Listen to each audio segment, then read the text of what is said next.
तटबंध निर्माण के कार्य में सिंचाई विभाग चुस्त दिखाई दिया। शाम को भी एसडीओ फरजान अहमद सिंचाई विभाग के वहां पर खड़े मिले। सिंचाई विभाग के एसडीओ ने बताया कि जो टीआरसी के नीचे कार्य चल रहा है उसकी गुणवत्ता, उसके जाल सरिया को चेक करने के बाद ही कंक्रीट की जाती है। साथ ही उन्होंने बताया कि जो नेपाल की तरफ माल डंप है उस माल को भी तत्काल प्रभाव से फिलिंग में डाला जाएगा।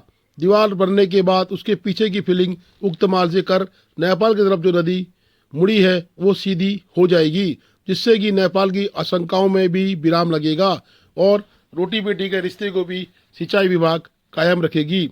सिंचाई विभाग के एसडीओ, सिंचाई विभाग के अपर अभियंता लगातार मॉनिटरिंग कर रहे हैं। कार्य में कोई भी विवाद आने की स्थिति में सिंचाई विभाग कार्य को रोकने की बात कहता है। साथ ही एसडीओ के द्वारा लगातार रात्रि में भी राफ्टिंग वगैरह जो अंदर की जा रही हैं, बीच की खिड़की बनाई जा रही है और पानी को जो डिवाटरिंग किया जा रहा है उस पर नज़र रखी जा रही है। इस तरह के कार्य से धारचूला की सुरक्षा लाजमी है और लगता है कि जो कार्य चल रहा है उससे धारचूला की सुरक्षा हो पाएगी। परंतु कहीं न कहीं कुछ मानक ऐसे हैं जिनका उल्लंघन भी देखने को मिलता है। रात्रि में भी कार्य होना और इसकी कोई प्रॉपर व्यवस्था न होना, ये भी एक पहलू है।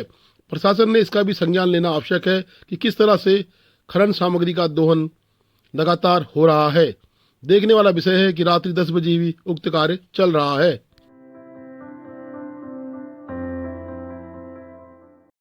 सीमांत गांव गुंजी को वाइब्रेंट प्लेस के रूप में जुड़ने पर क्षेत्र के व्यापारी व गुंजी निवासी प्रकाश गुंजियाल ने प्रधानमंत्री नरेंद्र सिंह मोदी को साधुवाद धन्यवाद दिया है। वाइब्रेंट विलेज के रूप में जुड़ने पर गांव का निरंतर विकास होगा, नई कनेक्टिविटी जुड़ेगी, दूरसंचार के साधन बढ़ेंगे व सीमांत के गांव को पहला गांव घोषित किया जाएगा। मैं इस संबंध में सबसे पहले माननीय प्रधानमंत्री जी को बहुत बहुत धन्यवाद एवं आभार प्रकट करता हूं। मैं ग्राम सभा गुंजी का निवासी प्रकाश गुंजियाल, हम जो है तिब्बत, चीन, नेपाल बॉर्डर पर स्थित ग्राम सभा गुंजी का निवासी हूं।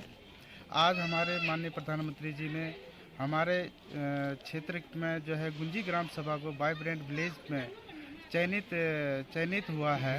तो इस संबंध में मैं माननीय प्रधानमंत्री जी का बहुत बहुत आभार व्यक्त करता हूं। इससे हमारे सर्वप्रथम तो हम लोग जो है अवैतनिक प्रहरी हैं ग्राम सभा में, जो चीन सीमा पे लगते हुए हम लोग जो है सबसे पहले हम अपने देश की सेवा में और सेवा में तत्पर रहते हैं। और सन 62 की लड़ाई में भी हमारे पूर्वजों ने अपने कंधों में गोला बारूद भर भर के कंधों में पहुंचा कर भी हमारे अपने सैनिकों की सहायता की है। और इसी के साथ ही साथ मैं कहना चाहूँगा कि हम जो है गांव के निवासी अवैतनिक प्रहरी हैं।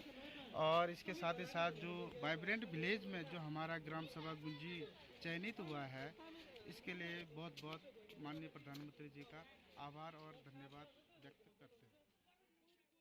सीमांत के गांव गुंजी को वाइब्रेंट विलेज में जुड़ने पर वरिष्ठ पत्रकार राकेश तिवारी ने अपने विचार व्यक्त किए और साथ ही सरकार के इस तरह के प्रयासों को सराहा है कि सीमांत के जो गांव विकास से छूट जाते हैं वो वाइब्रेंट विलेज के रूप में जुड़ेंगे तो उनका नया आयाम बनेगा, मेट्रो सिटी के रूप में उनका विकास होगा। देखिए, केंद्र सरकार की और माननीय प्रधानमंत्री जी नरेंद्र मोदी जी की एक दूरदर्शी योजना है जिसमें हमारे जो दूरस्थ जो सीमांत के गांव हैं उन गांवों के विकास की योजनाओं को एक चरणबद्ध तरीके से योजनाबद्ध तरीके से रखा गया है। तो उसी में हमारे ग्राम सभा गुंजी को भी जो ब्यास वैली के अंतर्गत है उसको लिया गया है। तो हम सभी सीमांतवासी, सीमांत के धारचूला के जो भी हमारे जो निवासी हैं, जो सीमांत के अवैतनिक प्रहरी हैं, हम सभी लोग केंद्र सरकार का कोटि कोटि आभार व्यक्त करते हैं। क्योंकि आज तक हमारे जो बॉर्डर के गांव थे उसको जो भारत के नागरिक थे वो भारत का अंतिम गांव करके जानते थे, लेकिन मोदी सरकार में पहली बार हो रहा है कि उन गांवों को भारत का पहला गांव गिना जाएगा।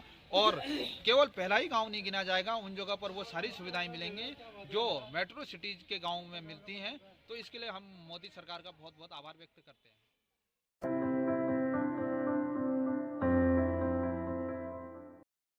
आइए ले चलते हैं आपको धारचूला की एक अनूठी पहचान, रंग समाज की एकता की अनूठी मिसाल। कोई भी शादी बारात या विवाह समारोह हो, रंग समाज एकजुट होकर एक दूसरे की मदद करता है। देखिए किस तरह से महिलाएं भोजन बनाती भी हैं और वितरित भी करती हैं, जिससे खुशनुमा माहौल हंसी मजाक के साथ उक्त भोजन को डिस्ट्रीब्यूट यानी बांटा जा रहा है, जिससे कि जो मेहमान हैं वो खुशी खुशी भोजन ग्रहण कर सकें। एकजुटता का अनूठा संगम रंग समाज में ही देखने को मिलता है। रंग संस्कृति की अपने साहित्य, अपनी संस्कृति की अनूठी पहल है। आज बारात के बाद मेहमानों को भोजन आमंत्रित किया गया है, जिसमें कि क्षेत्र के सभी समुदाय के लोग यहाँ पर भोजन ग्रहण कर रहे हैं, चाहे वो किसी समुदाय से हो। आज पार्टी में आयोजन में उनको बुलाया गया है, तो रंग समाज के लोग बड़ी हंसी खुशी से उनको भोजन ग्रहण करा रहे हैं। और सभी लोग अलग अलग पहलू से देखिए तो कोई नबियाल है, कोई कुटियाल है, कोई करबियाल है, परंतु एकता का केवल एक रूप है रंग समाज। आज वीरेंद्र नबियाल जी की शादी समारोह था। जो वरिष्ठ नेता भी हैं वीरेंद्र नबियाल, उनकी पत्नी डॉक्टर हैं। आज उनसे भी वार्ता हुई और उन्होंने भी बताया कि किस तरह से रंग समाज के लोग की एकजुटता है, और साथ ही उन्होंने एक पौधा धरती माँ के नाम भी लगाया।